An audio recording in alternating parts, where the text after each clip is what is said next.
Assalamualaikum warahmatullahi wabarakatuh. Waalaikumsalam warahmatullahi wabarakatuh. Bismillahirrahmanirrahim. Alhamdulillahi rabbil alamin. Wal aqibatu lil muttaqin. Wala udwana illa 'alal zalimin. والصلاة والسلام على أشرف الأنبياء والمرسلين إمام المتقين سيد الغر المحجلين وعلى آله وأصحابه المجاهدين الطاهرين أما بعد. Saudara-saudara kaum muslimin rahimakumullah, Nabi Musa alaihi salam adalah salah seorang nabi yang termasuk di dalam kelompok ulul azmi, 5 di antara yang terbesar. Beliau mendapat gelar kalimullah, artinya rasul yang pernah diajak dialog langsung oleh Allah subhanahu wa ta'ala. Seperti yang kita maklum bahwa di zaman Nabi Yusuf alaihi salam, beliau membawa serta seluruh keluarganya untuk tinggal di Mesir. Maka berkembang biaklah keturunan Bani Israel di tanah Mesir. Sampai di zaman pemerintahan Ramses II, yang merasa khawatir dengan semakin banyaknya keturunan Bani Israel di Mesir akan menghancurkan kekuasaan daripada kerajaannya. Ramses II inilah yang kita kenal sebagai Fir'aun di zaman Nabi Musa alaihi salam. Maka terjadilah kemudian kebijaksanaan yang tidak bijaksana. Orang-orang tua dari Bani Israel dikerjakan secara paksa, membangun bangunan-bangunan mercusuar. Kemudian bayi-bayi dari Bani Israel dibunuh. Orang tuanya disuruh kerja paksa, bayi laki-lakinya dibunuh, dengan target agar Bani Israel hapus dari permukaan bumi ini. Tetapi kehendak Allah pasti juga akan terjadi. Maka lahirlah Nabi Musa alaihi salam, yang kelahirannya disembunyikan oleh orang tuanya dari pengetahuan umum. Namun bagaimanapun disembunyikan, kekhawatiran itu datang juga di hati ibu Nabi Musa alaihi salam. Allah kemudian memberikan ilham kepada ibu daripada Nabi Musa, masukkan anakmu ke dalam satu peti, hanyutkan di sungai Nil. Itu dilakukan oleh ibu Nabi Musa alaihi salam. Dimasukkannya bayi Musa ini ke dalam peti, ditutup rapat, dihanyutkan di sungai Nil. Kemudian ibu tadi memerintahkan saudara perempuannya untuk mengikuti kemana peti ini hanyut di bawah arus sungai Nil. Adapun peti ini kemudian hanyut dibawa oleh arus sungai Nil, memasuki istana Fir'aun. Maka permaisuri atau istri daripada Fir'aun melihat peti hanyut itu, diperintahkan tentaranya untuk mengambil peti tadi. Manakala peti terbuka, berisi seorang bayi laki-laki yang sangat mungil, sangat gembiralah istri daripada Fir'aun. Diusulkannya kepada suaminya agar bayi laki-laki tadi diambil saja, dijadikan sebagai anak angkat, dipelihara dan dibesarkan dalam istana. Fir'aun menerima usul daripada istrinya. Maka sejak saat itu dijaga, dipelihara dan dibesarkanlah Nabi Musa alaihi salam di lingkungan istana Fir'aun laknatullah alaih. Begitulah ia memasuki masa remajanya, tumbuh sebagai anak angkat daripada Fir'aun dengan segala fasilitas yang serba cukup di dalam istana Fir'aun, sampai pada masanya di mana ia kemudian menyadari bahwa ia sebenarnya bukan dari keturunan orang-orang Mesir, tapi berasal dari keturunan Bani Israel. Sehingga satu hari ketika ia keluar dari istana, ia bertemu dengan orang yang sedang bertengkar satu dari keturunan Bani Israel, satu lagi dari orang Mesir. Musa membantu orang Israel ini melerai perkelahian, tapi kemudian Nabi Musa memukul orang Mesir tadi, dan memang hebat, sekali pukul mati. Saudara-saudara, tidak sengaja Nabi Musa itu hanya memukul, memberikan peringatan, tapi mati. Ini disembunyikan oleh Nabi Musa, tapi bagaimanapun disembunyikannya, akhirnya toh tahu. Apalagi Fir'aun sejak awal memang sudah mendapat firasat. Jangan-jangan inilah yang banyak diramalkan oleh dukun-dukunku, ahli nujum di istanaku, bahwa akan lahir seorang anak laki-laki dari keturunan Bani Israel yang akan menghancurkan kekuasaanku, memusnahkan kerajaanku. Jangan-jangan ini orangnya.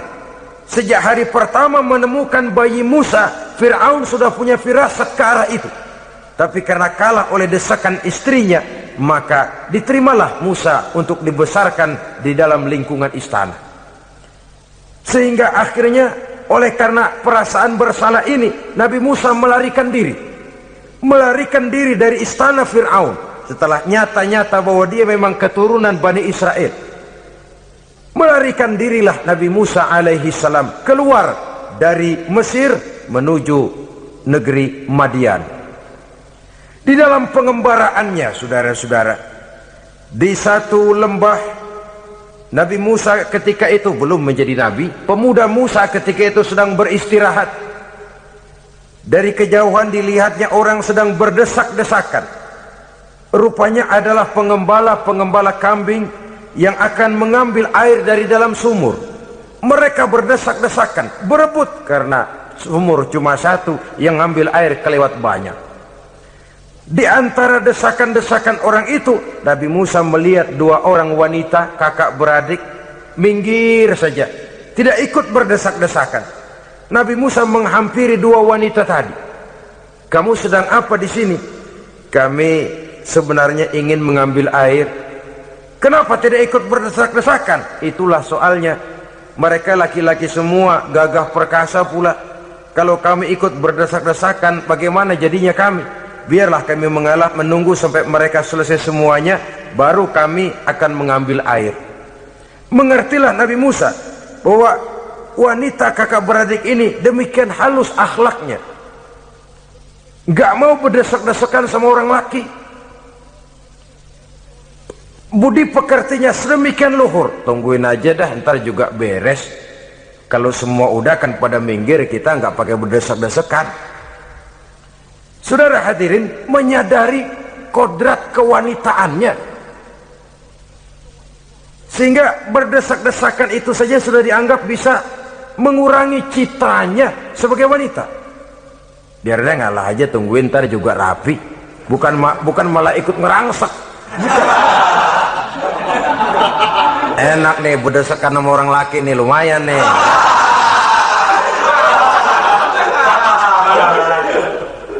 Sepintas itu saja sudah cukup bagi Nabi Musa, pemuda Musa, untuk menilai akhlak daripada wanita itu tadi. Oh, kalau kamu nunggu begini aja lama, kata Nabi Musa. Sudah, sini saya tolongin. Diambil embernya, Nabi Musa ikut berdesakan. Karena Nabi Musa memang kuat badannya, gak lama sudah dapat air. Sodorkan ke sana. Si wanita segera tahu bahwa pemuda ini begitu baik budi pekertinya, mau menolong orang yang dalam kesusahan. Akhirnya, bagaimana kalau kamu ikut saja ke rumah saya? Bapak saya sudah tua, senang hatinya kalau kamu ikut ke rumah, kenalan sama bapak saya. Ayolah, ayolah, berangkatlah. Dalam perjalanan, si wanita ini berjalan duluan, Nabi Musa di belakang. Kemudian Nabi Musa bilang, sebentar, saya duluan, kamu belakangan. Kenapa rupanya? Angin nakal bertiup menghembus pakaian si wanita, sehingga memberikan gambaran yang agak jelas tentang warna, bentuk, postur badan si wanita itu tadi. Sekarang Musa yang menunjukkan budi pekerti yang luhur. Gak mentang-mentang ditiup angin, nah mumpung nih.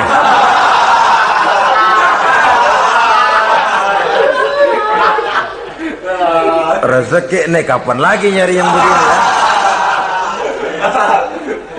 Jadi dua-duanya sudah menunjukkan satu akhlak yang sangat luhur. Dan manakala sampai di rumah si wanita kakak beradik tadi, diceritakanlah halnya bahwa dia ditolong oleh seorang pemuda. Inilah orangnya. Sangat bersukacitalah hati orang tua kedua wanita itu tadi. Lalu usul si wanita tadi, Pak, kita kan di sini banyak punya kambing, nggak ada yang bantuin gembala. Bapak sudah tua. Kalau ini orang kita minta tinggal di sini saja, gimana Pak? Ya terserah kamulah. Akhirnya Nabi Musa tinggal di sana. Menurut satu riwayat 8 tahun ikut mengembalakan kambing. Dan orang tua tadi tidak lain adalah Nabi Syuaib alaihi salam, yang pada akhirnya kemudian Nabi Musa dikawinkan dengan wanita itu tadi. Setelah berumah tangga, Nabi Musa ingat kembali bahwa ia sesungguhnya keluar dari Mesir karena menghindarkan diri, bahwa kaumnya Bani Israel hidup di Mesir itu tertindas di bawah rezim kekuasaan Fir'aun yang zalim, dikerjakan secara paksa, wanita dipermalukan, bayi-bayi laki-laki dibunuh. Tergerak hatinya, dia sudah enak, punya mertua bijaksana, punya istri cantik, hidup tenang sebagai pengembala kambing, tapi nurani kebangsaannya berontak. Saya tidak boleh bersenang-senang sementara bangsa saya ditindas. Saya tidak boleh menari di atas bangkai saudara saya. Saya tidak boleh tersenyum di atas penderitaan saudara-saudara saya. Saudara-saudara saya Bani Israel merintih di bawah penindasan Fir'aun. Saya harus membebaskan mereka. Diceritakanlah hal ini kepada mertuanya. Wah, kalau pakai bahasa mertua, saya mau kembali ke Mesir. Untuk apa Musa? Untuk menyelamatkan saudara-saudara saya Bani Israel yang masih dalam cengkraman kezaliman rezim Fir'aun. Saya harus membebaskan mereka. Ya kalau memang itu tekadmu nak, berangkatlah. Bapak mengiringimu dengan doa. Berangkatlah Nabi Musa bersama istrinya. Sampai ketika beliau sedang istirahat di satu lembah, dari kejauhan beliau melihat ada api menyala. Beliau berkata kepada istrinya, kau tunggu di sini. Tidak lama saya akan kembali. Saya akan menghampiri api itu. Berangkat Nabi Musa ke arah api menyala tadi. Makin didekati makin terang sinarnya. Sampai kemudian terdengar suara, ya Musa, inni ana rabbuka fakhla' na'laik. Innaka bil wadil muqaddasi tuwa wa ana ikhtartuka fastami' lima yuha. Wahai Musa, akulah Tuhanmu, bukalah terompahmu, sesungguhnya engkau berada di satu lembah yang disucikan bernama lembah Tua. Aku telah memilihmu Musa, dan sekarang dengarlah apa yang diwahyukan kepadamu. Pada saat itulah turun wahyu pertama, dan resmilah sudah Nabi Musa diangkat menjadi Rasul oleh Allah subhanahu wa ta'ala di satu lembah di Bukit Tursina. Apa wahyu yang pertama turun? Bunyinya, innani anallah la ilaha illa ana fa'budni.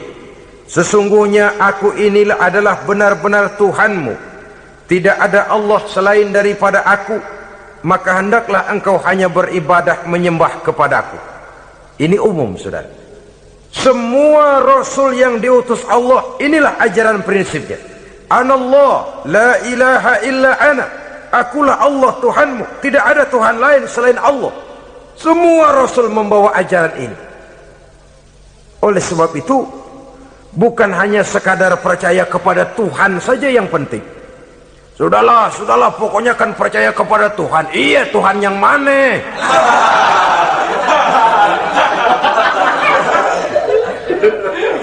Sebab kalau sekadar percaya kepada Tuhan, rasanya semua agama percaya kepada Tuhan. Begitulah orang Hindu percaya kepada Tuhan, tapi Tuhan menurut mereka Trimurti, Wisnu, Siwa, Brahma. Orang Buddha percaya kepada Tuhan, tapi Tuhan dalam pandangan mereka ada Tuhan kecil Hinayana, ada Tuhan besar Mahayana. Orang Majusi juga percaya kepada Tuhan, tapi Tuhan dalam pandangan mereka ada Tuhan kebaikan namanya Ahriman, ada Tuhan kejahatan namanya Ahura Mazda. Orang Nasrani juga percaya kepada Tuhan, tapi Tuhan kata mereka dalam bentuk Trinitas, Tuhan Anak, Tuhan Bapa, Ruhul Kudus. Ini semua Tuhan dalam pandangan mereka. Jadi kalau sekadar percaya kepada Tuhan, percaya kepada Tuhan, percaya kepada Tuhan, Tuhan yang mana? Itu yang prinsip. Itu yang prinsip. Sebab salah kita dalam mempercayai Tuhan, kita akan terjebak ke dalam penyakit kalau tidak kufur, syirik, dan dua-dua itu bapak moyangnya dosa. Begitu Islam menyelamatkan kita masyarakat manusia. Ya ayyuhan nasu ubudu rabbakumul ladzi khalaqakum. Hai manusia, Tuhanmu yang perlu kamu sembah itu hanyalah Tuhan yang telah menciptakan kamu, dan itu tidak lain adalah Allah yang lam yalid wa lam yulad wa lam yakul lahu kufuwan ahad, yang laisa kamitslihi syai'un. Ia tidak beranak, ia tidak diperanakkan, dan ia tidak bisa diserupakan dengan apapun. Dialah Allah itu. Begitu wahyu yang diberikan kepada Adam, kepada Nuh, kepada Ibrahim, kepada Yusuf, bahkan kepada Musa alaihissalam. Innani anallah la ilaha illa ana fa'budni. Akulah Allah Tuhanmu, tidak ada Tuhan lain selain daripada aku Allah, maka kepadakulah kamu hanya menyembah. Ini wahyu yang pertama turun, sudah berisi tauhid. Jadi hakikatnya agama Yahudi, saudara, adalah agama tauhid, agama monoteis, agama yang mengajarkan hanya ada satu Tuhan untuk seluruh alam, dan Tuhan itu adalah Allah subhanahu wa ta'ala. Sebab itu syahadat orang Yahudi bunyinya begini: Shema Yisrael Yahweh Eloheno Yahweh Echad. Ini syahadatnya orang Yahudi. Itu perbedaan bahasa Suryani Ibrani dengan bahasa Arab. Kita Isma itu bahasa Arab, dia Shema. Isma, Shema. Shema Yisrael Yahweh Eloheno Yahweh Echad. Ahad Echad.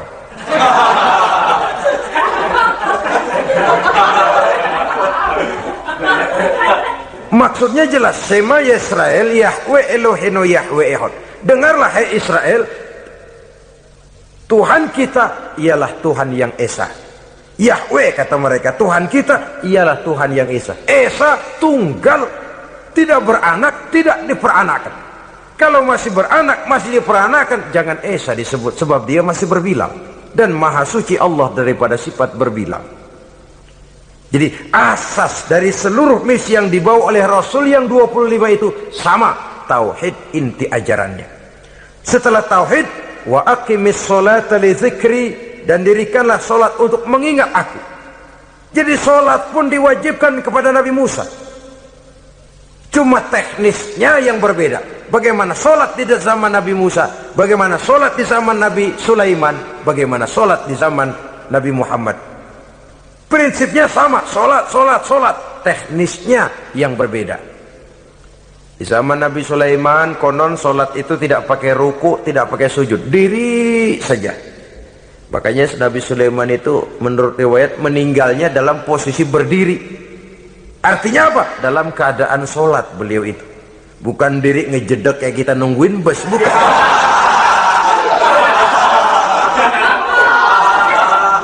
Berdiri dalam kondisi solat. Tapi yang jelas solat itu setiap Nabi, hanya teknisnya saja yang berbeda. Jadi ini sudah akidah dan syariat. Akulah Allah Tuhanmu, tidak ada Tuhan lain selain aku. Ini kan akidah. Yang kedua, wa aqimis sholata li dzikri, syariat. Dirikan solat untuk mengingat aku. Inna sa'ata atiyatun, sesungguhnya kiamat itu pasti akan datang. Ini juga sudah urusan beriman, percaya kepada yang gaib. Saudara-saudara kaum muslimin rahimakumullah, setelah mendapat wahyu ini, turunlah perintah Allah kepada Nabi Musa. Apa kata Allah? Izhab ila fir'auna innahu tagha. Sekarang Musa, berangkatlah kamu menuju Fir'aun. ia telah melampaui batas. Berangkatlah kamu ke sana Musa, hadapi Fir'aun, sampaikan dakwah ini. Ia telah melampaui batas. Innahu tagha, ia telah berlebih-lebihan. Nah, saudara-saudara, jadi dua fungsi sudah. Kalau pada mulanya Nabi Musa berniat kembali ke Mesir hanya untuk membebaskan kaumnya Bani Israel, sekarang malah bertambah. Tidak hanya sekadar itu, malah lebih utama adalah menyampaikan risalah, menyampaikan misi kerasulannya, menyadarkan Fir'aun, menegakkan tauhid, mengembangkan syariat. Bertambahlah tugas Nabi Musa sebagai pejuang bangsa, juga sebagai mujahid, pejuang agama.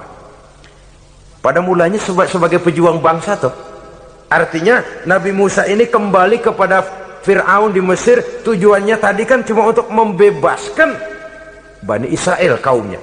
Ini pejuang bangsa. Tapi di tengah jalan ia mendapat wahyu. Berangkat kau kepada Fir'aun, innahu tagha, ia telah melampaui batas. Sadarkan dirinya, canangkan tauhid, sampaikan syariat. Bertambahlah tugasnya. Lebih daripada sekedar pejuang bangsa, ia juga pejuang agama, pejuang tauhid. Dwi fungsi. Kadang-kadang ada pejuang agama tapi tidak pejuang bangsa. Kadang-kadang ada pejuang bangsa tapi tidak pejuang agama. Nah, saudara-saudara kaum muslimin rahimakumullah, idealnya ya kedua-duanya. Ya pejuang agama, ya pejuang bangsa juga. Mendapat tugas seperti ini, apa permohonan Nabi Musa alaihi salam? Beliau berkata, qala rabbi shrah li sadri wa yassir li amri wahlul 'uqdatam min lisani yafqahu qawli waj'al li waziran min ahli haruna akhi usdud biha uzri. Ini permohonan Nabi Musa ketika dilantik menjadi rasul, diberikan tugas, berangkat kau ke Mesir, sampaikan risalah ini kepada Fir'aun karena ia telah melampaui batas. Apa permohonan Nabi Musa? Rabbi syrah li sadri, ya Allah, lapangkan hati saya. Wa yassir li amri, mudahkan urusan saya. Wahlul 'uqdatam min lisani, buka kebekuan lidah saya. Yafqahu qawli, sehingga mereka mengerti apa yang akan saya bicarakan. Ini kondisi dasar. Memulai satu perjuangan dengan persiapan dasar. Apa permohonan pertama? Isyrah li sadri, lapangkan jiwa saya. Menghadapi musuh dengan jiwa yang lapang itu penting. Kalau kita menghadapi musuh dengan jiwa yang sempit, kita sudah kalah sebelum perang. Menghadapi musuh dengan jiwa yang lapang, artinya masih berharap kalau dia mau mengikuti ajaran ini. Jadi pada tahap pertama itu datang bukan sebagai orang yang mau membasmi, tapi sebagai orang yang mau menyelamatkan. Ini perlu jiwa yang lapang. Sebab dakwah Nabi Musa itu kan pertama menyadarkan Fir'aun dulu. Nanti akan kita lihat setelah disadarkan dengan kata-kata, tidak kena juga dengan bukti berupa mukjizat. Masih bandel juga. Musa mohon supaya dikirim bencana. Masih nggak mempan juga, habis deh urusan. Jadi ada tahapan sesuai dengan kemungkinan Fir'aun bisa menerima. Sama juga bayi itu kan kalau baru lahir ke dunia, brol, kasih susu emaknya dulu. Gedean dikit, bubur. Gedean lagi, nasi ulek dah. Udah gede betul, nasi. Udah gede banget, jengkol jijelin.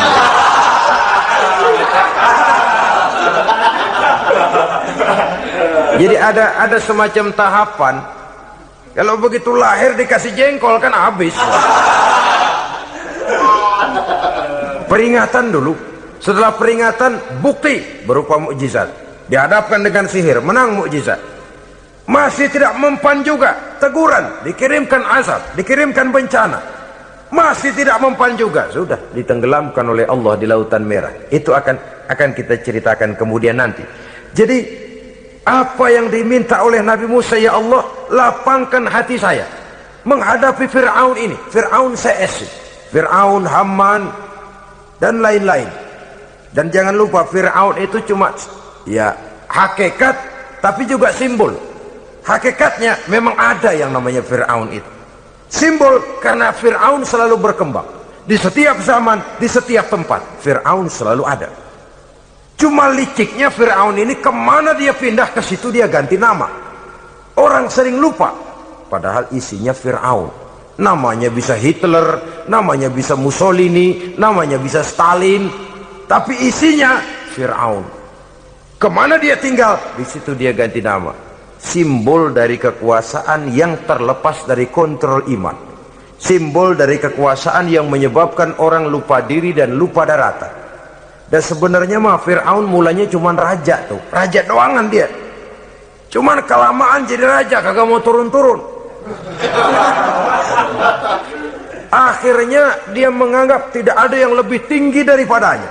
Apalagi ketika Nabi Musa datang mengajarkan ada Tuhan lain, yaitu ada Tuhan yang sebenarnya yaitu Allah. Lah Fir'aun sampai kepada puncak kekurang ajarannya memproklamirkan diri sebagai Tuhan. Ana rabbukumul a'la. Bukan karena kebodohannya sebenarnya, tapi karena gengsi kekuasaannya. Nah ini, gengsi kekuasaan ini sering menyebabkan orang overacting. Fir'aun bukan bodoh, bukan. Fir'aun bukan tidak tahu kalau Musa itu benar, tahu. Fir'aun bukan tidak ngerti kalau itu mukjizat, sihir kalah, tahu. Tapi gengsi kekuasaan. Gua kan raja, masa di depan rakyat tunduk sama Musa? Gengsi dong.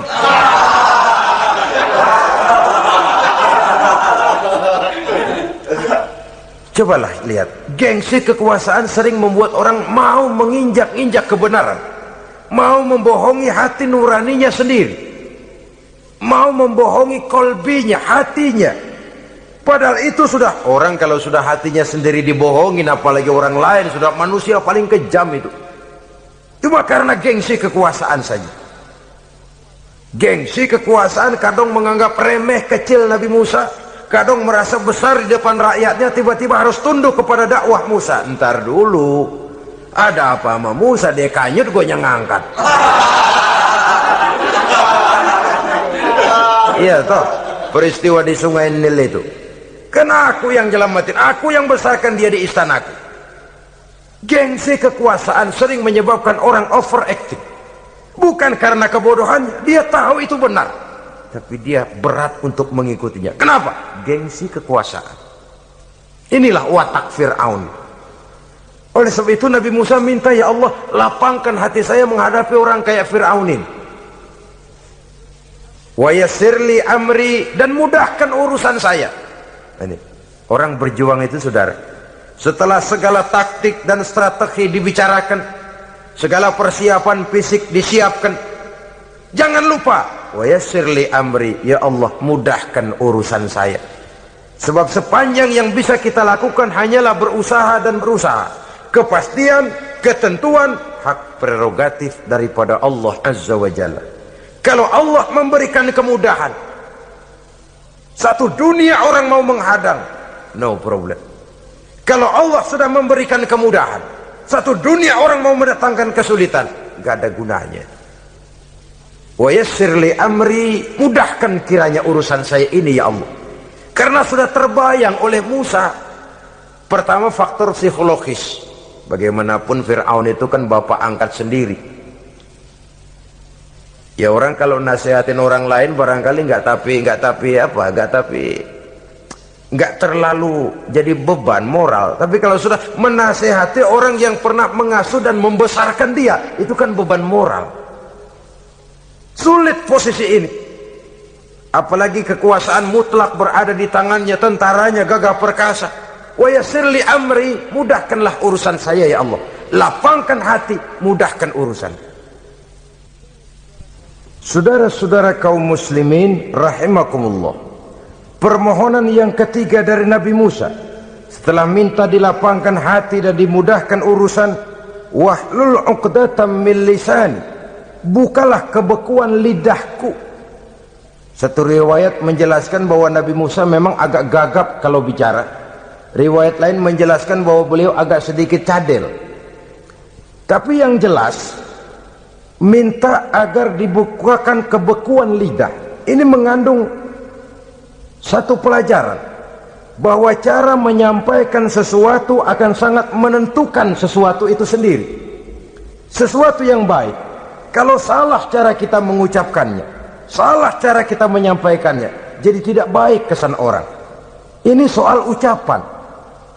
Soal hati itu Allah saja yang tahu. Tapi kan orang sebelum tahu hati ini, omongan yang didengar, tingkah laku yang dilihat. Maka ini yang diminta oleh Nabi Musa alaihissalam. Misi risalah ini berat, menyampaikan pesan ilahi ini tidak ringan. Kalau salah saja ngomong akan timbul kesalah pengertian. Oleh sebab itu, wahlul 'uqdatam min lisani, bukalah kebekuan lidah saya ini supaya lancar bicara untuk menyampaikan yang hak, menghancurkan yang batil. Cara kita menyuguhkan sesuatu sangat menentukan sesuatu itu sendiri. Saudara datang ke rumah saya, yang saya suguhkan cuma segelas teh pahit dan singkong goreng, tapi kalau dengan kata-kata yang menyentuh, enak didengar telinga, nggak berasa tuh singkong goreng. Sebaliknya yang disuguhkan makanan mahal, mewah, lezat, caranya kasar, omongannya nggak enak didengar. Maka anda sikat abis ini, gue tahu lu lapar abis ini.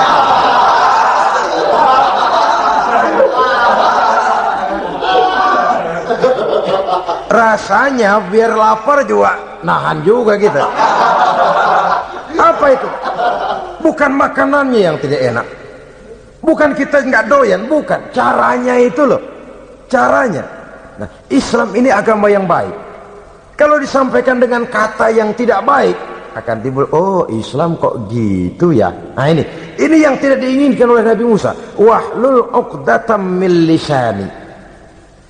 Kita begitulah dalam kehidupan ini, kadang mendengar satu ceramah bisa berurai air mata, bisa histeris, bisa gembira. Kenapa? Kepandaian orang menyampaikannya. Bicara dia 2-3 jam, rasanya baru 5 menit, baru sebentar kok tahu-tahu sudah selesai.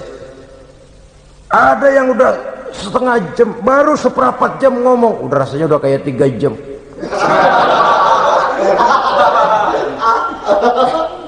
Kita udah berbisikkan, udah dah. Wahlul 'uqdatam min lisani. Targetnya apa? Yafqahu qawli, agar mereka memahami. Tentu lawannya agar mereka tidak salah mengerti, agar mereka tidak salah paham. Sebab kalau misi ini diterima dengan salah paham, dakwah tidak nyambung. Maka ini doa banyak dibaca, diamalkan oleh orang-orang mimbar yang sering pidato. Lapang hati melihat kerumunan orang banyak, tapi nggak dak-dikduk, nggak kena demam mimbar. Udara dingin tapi keringat, baju basah. Saudara hadirin yang saya hormati, lalu permohonan yang selanjutnya daripada Nabi Musa alaihi salam, waj'al li waziran min ahli, dan jadikanlah bagiku seorang pembantu dari keluargaku. Siapa? Haruna akhi, dia tidak lain adalah saudaraku Harun. Usdud biha uzri, akan saya limpahkan kepadanya segala beban-beban yang saya derita. Artinya orang berjuang perlu teman, nggak bisa sendirian. Nggak, bagaimanapun hebatnya kita tetap memerlukan bantuan daripada orang lain.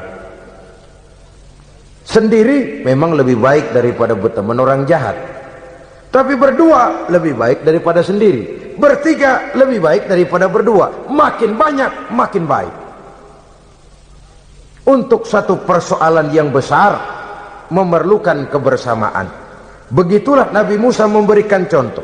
Saya tidak bisa berjuang sendiri, saya minta dibantu oleh saudara saya Harun. Jadikan dia pembantu saya, tempat saya membagi suka dan duka dalam perjuangan ini, tempat saya bercerita, tempat saya mengeluh, tempat saya melarikan persoalan.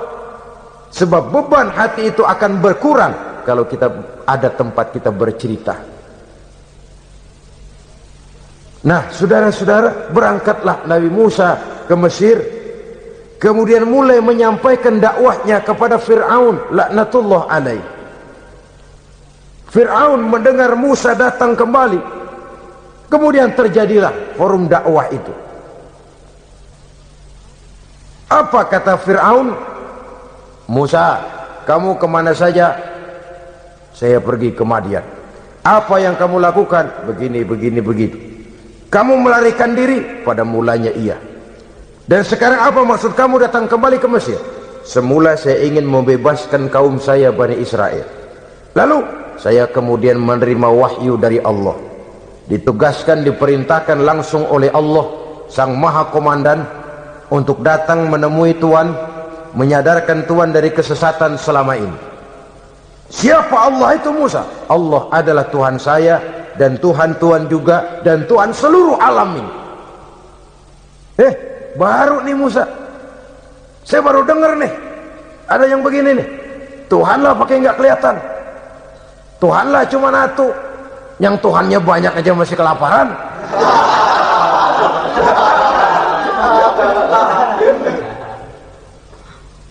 Di mana Tuhan? Tuhan saya bersemayam di aras, tempat yang sangat tinggi. Hei Haman, kata Fir'aun kepada Perdana Menterinya, bikin menara yang tinggi, bikin rakyat kerja paksa lagi, bikin menara tinggi. Naik Fir'aun ke atasnya, melepas panah dari atasnya. Menurut satu riwayat, panah itu ditangkap oleh malaikat, ditublaskan ke ikan, lalu dikembalikan lagi kepada Fir'aun dalam kondisi di mana panah itu berdarah. Dia tangkap lagi oleh Fir'aun, turun ke bawah, pidato di depan rakyatnya. Lihatin, Tuhan Musa udah saya panah nih. Mati. Saudara hadirin yang saya hormati, dengan segala macam dalih Fir'aun mencoba mengingkari dakwah Nabi Musa alaihi salam.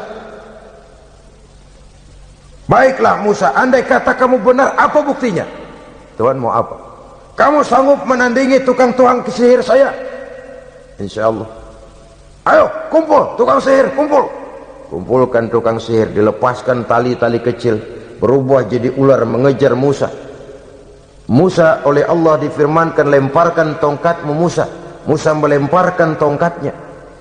Tongkat Musa kemudian berubah menjadi ular besar yang menerkam ular-ular kecil tadi. Habis itu ular kecil ciptaan tukang sihir Fir'aun. Begitu hebat mukjizat yang diberikan Nabi Musa, dan Fir'aun tahu itu mukjizat, tapi dia ingkar juga, tidak mau beriman. Sudah nyata bukti, sudah jelas saksi, dia tetap ingkar. Akhirnya Nabi Musa berdoa memohon kepada Allah, Rabbana innaka ataita fir'auna wa mala'ahu zinatan wa amwalan fil hayatid dunya. Wahai Allah, sungguh engkau telah memberikan kepada Fir'aun dan para pembesarnya zinatan, segala macam perhiasan, wa amwalan, dan segala macam harta benda, fil hayati dunia, di dalam kehidupan dunia ini. Rabbana liyudillu an sabilik, semuanya hanya menyebabkan mereka jadi sesat dari jalanmu. Rabbana tmis ala amwalihim, ya Allah binasakanlah mereka di dalam hartanya. Wasdud ala qulubihim, tutuplah pintu hatinya.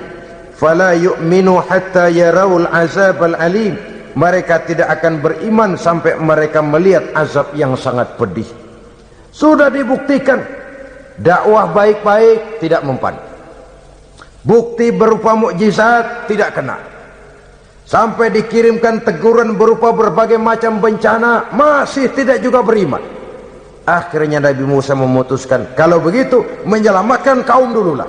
Kaumnya Bani Israel dibebaskan dari perbudakan, dibawa oleh Musa keluar dari Fir'aun, dari Mesir, dikejar oleh Fir'aun. Dalam pengejaran ini sampailah Nabi Musa di tepian Laut Merah. Buntu, depan laut, belakang tentara Fir'aun. Maju kecebur, mundur kepergok musuh, nggak ada pilihan lain. Dalam kondisi seperti ini, Allah subhanahu wa ta'ala berfirman kepada Musa, lemparkan tongkatmu ke laut, hai Musa. Musa melemparkan tongkatnya ke laut, terjadilah mukjizat. Laut terbelah, jalan muncul ke permukaan laut. Lewat Musa di jalan itu, Fir'aun terus mengejar. Ketika Musa sampai di tepian sebelah sana, Fir'aun masih di tengah jalan. Laut menutup kembali, hilang itu jalanan. Fir'aun dan seluruh tentaranya tenggelam di Lautan Merah. mati.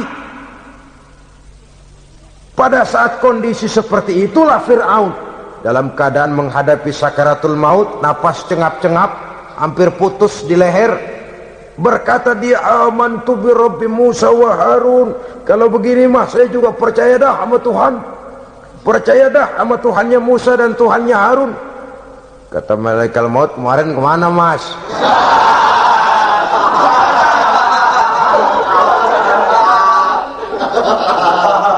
Sudah gini hari baru mau percaya, terlambat.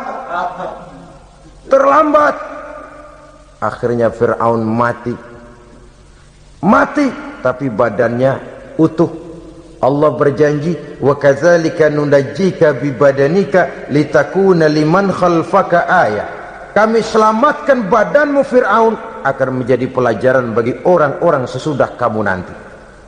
Fir'aun mati tapi badannya selamat terdampar di tepi pantai oleh rakyat Mesir. Wah, ini raja kita nih, raja kita ketemu hidup mati.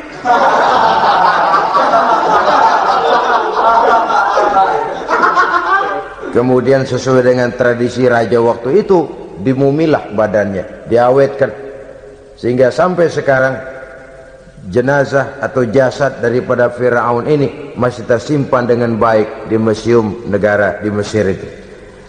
Saudara-saudara kaum muslimin rahimakumullah, jadi satu hal yang bisa kita ambil pelajaran daripada riwayat perjalanan dakwah Nabi Musa ini, bahwa dakwah menyampaikan risalah memang bukan jalan lurus dan licin bertabur bunga di kanan kirinya. Dakwah menyampaikan pesan agama, jalannya berliku, berbelok, menanjak, menurun, banyak onak dan duri di sekelilingnya. Yang paling makan hati adalah apabila sudah berdakwah kepada penguasa yang zalim, seperti halnya Fir'aun ini. Bagaimanapun ia punya kekuasaan, ia punya tentara, ia bisa menghitamkan yang putih, ia bisa memutihkan yang hitam. Kalau bukan iman yang jadi landasan moral dalam perjuangan, orang mudah frustasi. Kalau berdakwah kepada rakyat kecil, resiko kurang. Kalau berdakwah kepada para pengusaha, resiko kurang. Kalau berdakwah kepada kelompok-kelompok yang tidak memegang kekuasaan, resiko kurang. Tapi kalau sudah kelompok memegang kekuasaan, yang tersinggung gengsi kekuasaannya, disitulah resikonya sedemikian besar.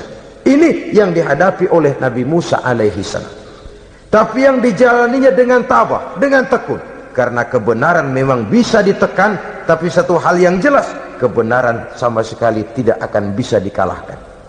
Buat sementara dia bisa ditekan, tapi lambat atau cepat dia pasti akan muncul ke permukaan, dan kebenaran jugalah yang akan tampil sebagai pemenang. Sebenarnya kurang apa Fir'aun? Kekuasaan mutlak berada di tangannya. Seluruh menteri-menterinya adalah pendukungnya belaka. Rakyat dipaksa untuk takut dan taat kepadanya. Dia adalah kekuasaan tunggal di Mesir. Sementara kaum Bani Israel berada di bawah penjajahannya, penindasannya, kesewenang-wenangannya. Dan bahkan ketika Nabi Musa sudah menyampaikan dakwahnya, Fir'aun malah sempat mengungkap jasa. Musa, kamu kok sekarang bisa begitu? Enggak ingat ya dulu kamu hanyut di sungai Nil, istri saya kan yang ngangkat, saya yang besarkan di istana saya. Kok sekarang kamu bisa ngelawan saya sih? Ini biasa. Apa jawab Nabi Musa? Kenikmatan yang kau berikan kepada saya belum seberapa ketimbang penghinaanmu kepada kaum saya Bani Israel. Jangan kau menyangka Fir'aun, kalau kau bikin senang, saya lalu akan mau mengkhianati bangsa saya sendiri. Tidak. Sama sekali kesenangan yang kau berikan kepada saya tidak akan menutup mata saya dari kondisi yang dihadapi oleh kaum saya, oleh umat saya. Mereka tersiksa, mereka menderita, mereka merana. Haruskah saya lupakan mereka cuma karena saya sudah tinggal di istanamu, engkau yang membesarkan? Padahal kau pun membesarkan saya bukan karena kemauanmu. Desakan daripada istrimu. Jangan ngitung-ngitung jasa Fir'aun. Andai kata pun jasamu ada kepada saya, belum seberapa ketimbang penghinaanmu kepada bangsa saya Bani Israel. Di situ Nabi Musa menunjukkan sifat nasionalisme yang sangat tinggi, rasa nasionalisme yang sangat mendalam.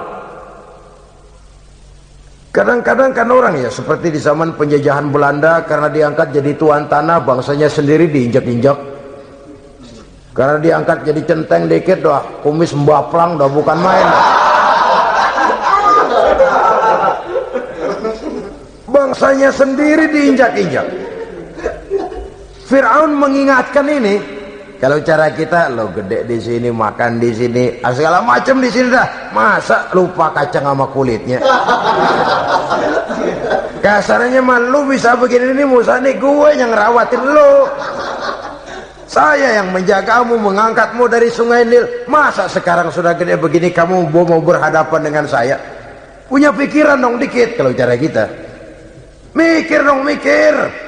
Dulu lagi kayu di Nil, siapa yang angkat? Musa tidak membantah. Betul itu Fir'aun, betul.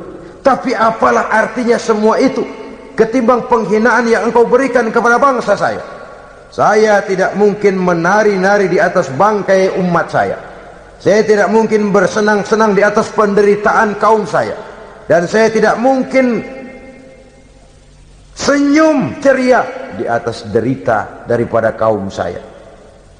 Dengan tidak melupakan jasamu, saya tidak akan merubah pendirian saya. Saya ingin membebaskan penjajahan. Saya ingin membebaskan kaum saya Bani Israel dari belenggu penindasan.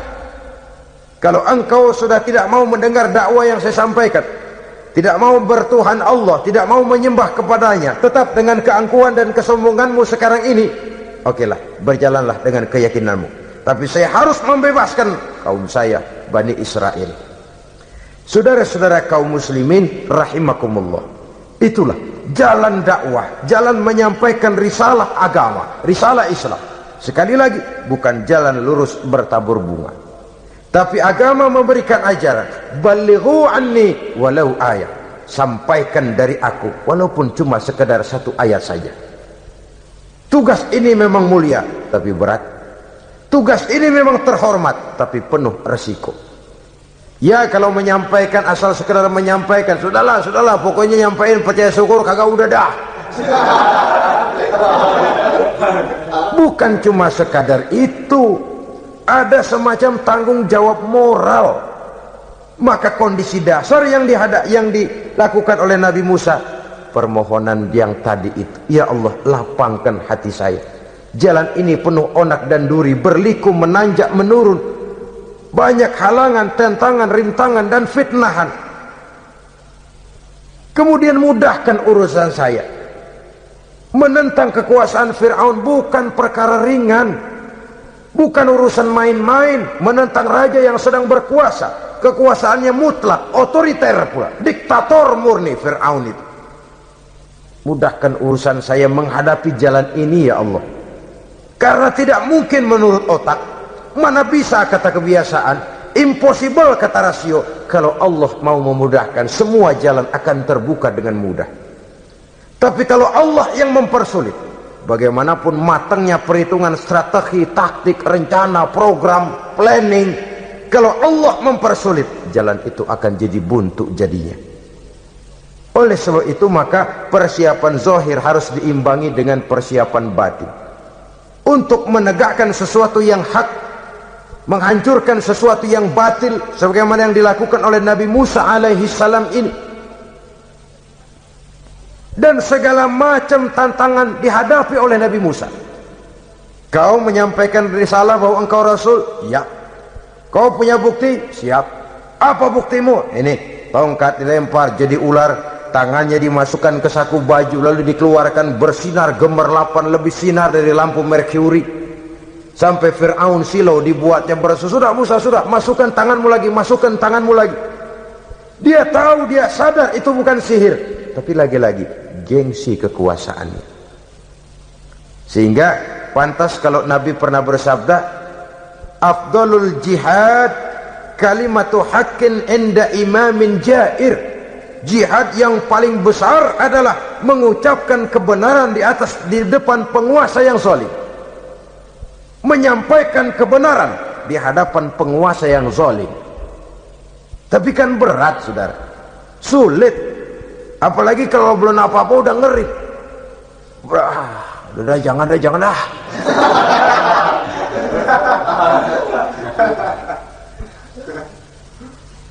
Itu sebabnya Ishrah li sadri, lapangkan hati saya.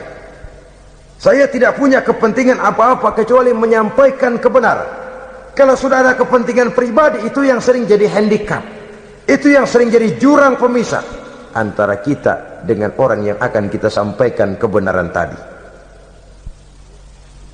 Saudara-saudara kaum muslimin rahimakumullah, maka terasa benar relevannya doa yang diajarkan oleh Rasul kepada kita.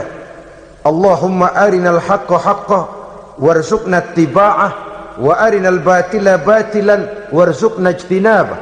Ya Allah, tunjukkan kepada saya bahwa yang benar itu benar, berikan saya kekuatan untuk mengikutinya. Ya Allah, tunjukkan kepada saya bahwa yang salah itu salah, berikan saya kekuatan menghindarinya. Kenapa? Orang sering tahu bahwa itu benar, tapi tidak berdaya mengikutinya.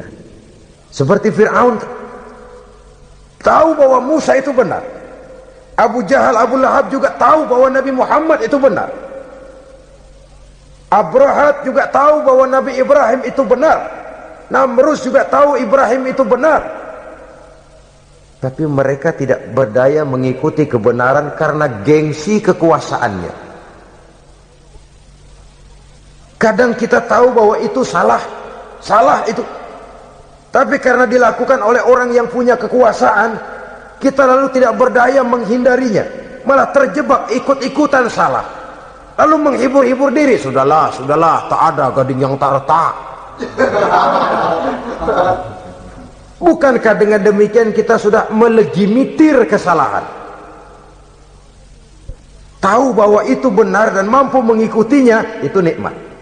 Tapi tahu itu benar namun tidak berdaya mengikutinya, itu mendatangkan siksaan batin. Tahu itu salah dan mampu menegur, itu nikmat. Tahu bahwa itu salah tapi larut ikut salah, nimbrung dalam kesalahan, itu mendatangkan tekanan batin. Jadi tahu kebenaran itu penting, tapi terketuk hati mengikuti kebenaran itu jauh lebih penting. Semua kita tahu Islam itu benar, tapi semua yang tahu Islam itu benar maukah mengikuti ajaran Islam? Tidak. Semua orang tahu kalau judi itu batil. Hatta penjudi yang paling kakap pun mesti tahu kalau itu batil, itu tidak baik. Tapi dia tidak berdaya untuk menghindarkannya, terjebak ke dalam penyakit itu tadi. Oleh sebab itu, saudara-saudara kaum muslimin yang saya cintai, tidak ada satu ucapan yang lebih baik. Dalam istilah Quran itu Allah menjelaskan, wa man ahsanu qawlan mimman da'a ila Allah wa amila salihan wa qala innani minal muslimin. Ucapan siapakah yang lebih baik dalam hidup ini selain daripada mimman da'a ila Allah, selain daripada ucapan orang-orang yang menyeru ke jalan Allah, orang-orang yang menyadarkan kepada agama, ini jalan Allah, mari ikuti, itu jalan setan, mari tinggalkan. Wa amila salihan, tidak cukup sekedar berdakwah mengajak orang ke jalan Allah, dia juga beramal soleh. Dia bangun rumah sakit, dia bangun madrasah, dia bangun masjid, dia makmurkan majelis taklim, dia santuni yatim piatu. Wa qala innani minal muslimin, seraya berkata, saya termasuk orang yang berserah diri kepada Allah. Da'a ila Allah wa amila salihan wa qala innani minal muslimin. Menyerukan manusia ke jalan Allah, beramal soleh, dakwah bil hal kata orang sekarang. Kemudian mereka pada akhirnya berkata, kami adalah sekelompok orang-orang yang sudah berserah diri kepada Allah. Segalanya diserahkan kepada Allah. Lahirlah kedamaian rohani, ketegaran pribadi, ketentraman batin di dalam dia melaksanakan tugasnya. Kalau tidak, maka nanti ya tuh orang kan gua ajak baik-baik nyuruh sembahyang, ngapa gua dimusuhin? dipikirin kurus dah. ampok gaya dah. Makan hati. Soal orang mau beriman atau tidak itu bukan urusan kita. Tugas kita hanya sekedar penyampai. Tugas Rasul hanya sekedar penyampai. Kalau dakwah sudah disampaikan, metode sudah disusun, pendekatan sudah baik, tapi orang tidak mau beriman, Allahumma inni qad ballaghtu, ya Allah sudah saya sampaikan, ya Allah sudah saya peringatkan, ya Allah sudah saya sampaikan, ya Allah sudah saya tegur. Kalau toh tetap begitu juga, sudah saya sampaikan ya Allah. Di sana ke lapangan lalu tumbuh. Jadi dengan kata lain, kita hanya berusaha, hidayah adalah di tangan Allah. Oleh sebab itu, kita ini termasuk yang bersyukur telah mendapat limpahan hidayah ini. Kalau kita lihat Fir'aun CS termasuk Haman, Perdana Menterinya, dan seluruh bala tentaranya, kurang apa? Mereka lihat mukjizat. Mereka saksikan kebesaran Allah. Di dunia juga mereka sudah dikirim bencana, teguran kepada mereka, entah tidak juga beriman. Dan strategi Nabi Musa mula-mula dialog, diajak ngomong, diajak bicara, diajak mikir, tukar pikiran. Allah itu begini-begini, oh tidak bisa, iya begini begitu. Masih tidak percaya juga, dibuktikan mukjizat, tongkat jadi ular, tangan bisa mengeluarkan sinar. Masih ingkar juga, keluar doanya nih, doa yang ada dalam surah Yunus ayat 88-89, Rabbana tmis ala amwalihim, ya Allah cukup dah. Seruan sudah disampaikan, peringatan sudah diberikan, mukjizat sudah mereka lihat, tapi nggak juga mau beriman. Buresin aja harta bendanya dah, habisin aja, habisin dah. Dikasih perhiasan kehidupan dunia, innaka ataita fir'auna wa mala'ahu zinatan wa amwalan, dikasih harta, kesenangan dunia, bikin sesat, habisin aja dah. Wasdud ala qulubihim, hatinya empat dah. Udah dipatri, udah nggak mempan apa-apa, sudahlah ya Allah. Wala yu'minu hatta yarawul azabal alim, rasanya mereka memang nggak bakal mau beriman kalau belum melihat azab yang sangat pedih. Dan memang setelah timbul tenggelam, napas mau sekarat, baru beriman, terlambatlah sudah. Nah, saudara-saudara kaum muslimin rahimakumullah, bagaimana akhir daripada perjalanan Nabi Musa ini, insya Allah akan kita bicarakan pada pertemuan berikutnya. Terima kasih atas perhatian saudara. Mohon maaf atas segala kekurangan. Wassalamualaikum warahmatullahi wabarakatuh. Waalaikumsalam.